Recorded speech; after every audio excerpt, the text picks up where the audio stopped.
un véhicule Chrysler, un 300C année 2011 avec un moteur 5,7 litres EMI. Ce véhicule nous est amené aujourd'hui parce qu'il y a le propriétaire il a un souci avec son système de détection de véhicules dans l'angle mort. Son système, donc les voyants qui se situent dans les rétroviseurs sont constamment allumés quand le véhicule est en fonctionnement. Il faut savoir que dans ce véhicule, il y a des radars qui sont situés dans le pare-choc arrière, un de chaque côté, qui ont pour but de détecter la présence d'un véhicule ou pas, par exemple avant un dépassement. C'est un dispositif de sécurité qui prévient le conducteur de la présence ou pas d'un véhicule. On va essayer d'effectuer aujourd'hui le diagnostic du système. Un contrôle de tous les calculateurs embarqués. Donc là, il est parti pour une vérification de tous les modules et on va voir dans les différents modules s'il y a des erreurs. Notre appareil ici, c'est un appareil générique, c'est pas spécifique à la marque. Un certain nombre de choses pourront peut-être ne pas être contrôlées avec ce type de scanner.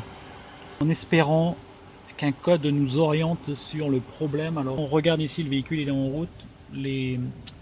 On a ici les lumières orange qui restent allumées dans les rétroviseurs. Dans le control driver door module, on peut voir on a un code, un U0232 00. Donc c'est une perte de communication avec Blind Spot Detection Module. Et le Blind Spot Detection Module, c'est le module qui nous intéresse ici. Donc là, on a une panne qui est relative à notre souci.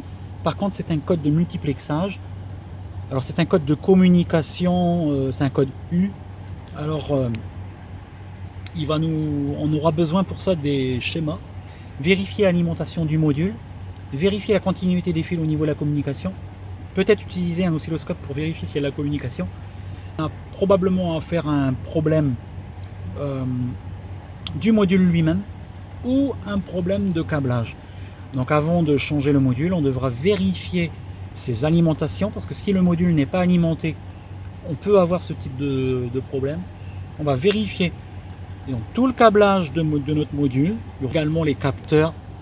On peut voir sous le capot donc un moteur EMI qui vient de la forme de la chambre de combustion, un hémisphérique. C'est caractéristique chez Dodge. Donc c'est bien, on a bien le moteur V8, un 5,7 litres.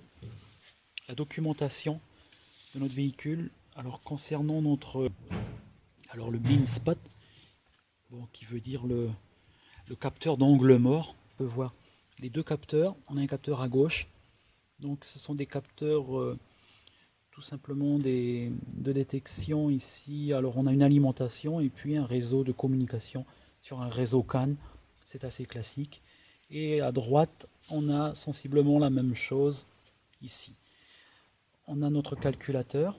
Et ce calculateur ici, donc le module qui interprète les signaux des capteurs. Ensuite qui est renvoyé encore par la ligne multiplexée au BCM, au Body Control Module.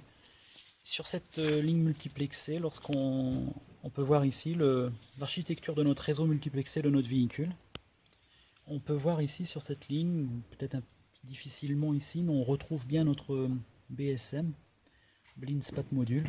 Il est monté également sur le même réseau ici que le HSM, le PDM, pour vérifier la communication.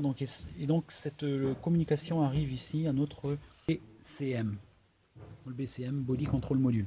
On va aller avec notre appareil de diag pour rentrer en communication avec les autres calculateurs pour déterminer si notre ligne de communication est bonne. Le passager door module, alors vas-y, tu cliques dessus. On va aller dans les data streams. On sélectionne, c'est simplement voir si la communication peut être établie. On voit que la communication est établie. On a les valeurs la position des miroirs, etc. parce que tout est programmable ici. Donc il n'y a pas de souci, c'est plutôt bon signe pour nous. Cette ligne de communication fonctionne. On n'a pas, c'est pas un appareil, je rappelle, spécifique à la marque. On n'a pas le blind spot module. C'est-à-dire qu'on ne peut pas rentrer en communication directe avec notre module. Donc ça va compliquer un petit peu notre diagnostic. On va plutôt utiliser ici donc la méthode de vérification du module avec le schéma électrique, donc le coffre. Et on peut remarquer, donc on a deux modules, et dans le module ici, le blind spot qu'on peut reconnaître, il est ici avec la connexion de ce côté. On va vérifier l'alimentation de notre module. On peut remarquer on a l'alimentation uniquement quand le véhicule est en route. Le véhicule est bien en route, c'est sur la broche 10. Donc on vérifie, on vient de mettre notre lampe témoin. On a bien l'alimentation avec notre lampe témoin qui arrive à notre module, c'est correct. Maintenant on va vérifier la mise à la masse sur le fil 1 ici. Alors de la même manière, on va utiliser notre lampe témoin. La mise à la masse, maintenant sur notre fil noir, la mise à la masse est correcte également de mon module. Les deux capteurs qui sont dans le pare-choc ici sont sur le... Donc on voit un signal multiplexé à notre calculateur. Notre module est toujours débranché et on s'est branché sur le réseau CAN des deux capteurs. Les deux capteurs sont reliés ensemble ici. Alors mon véhicule est en route, par contre il n'y a pas de détection ici au niveau des capteurs.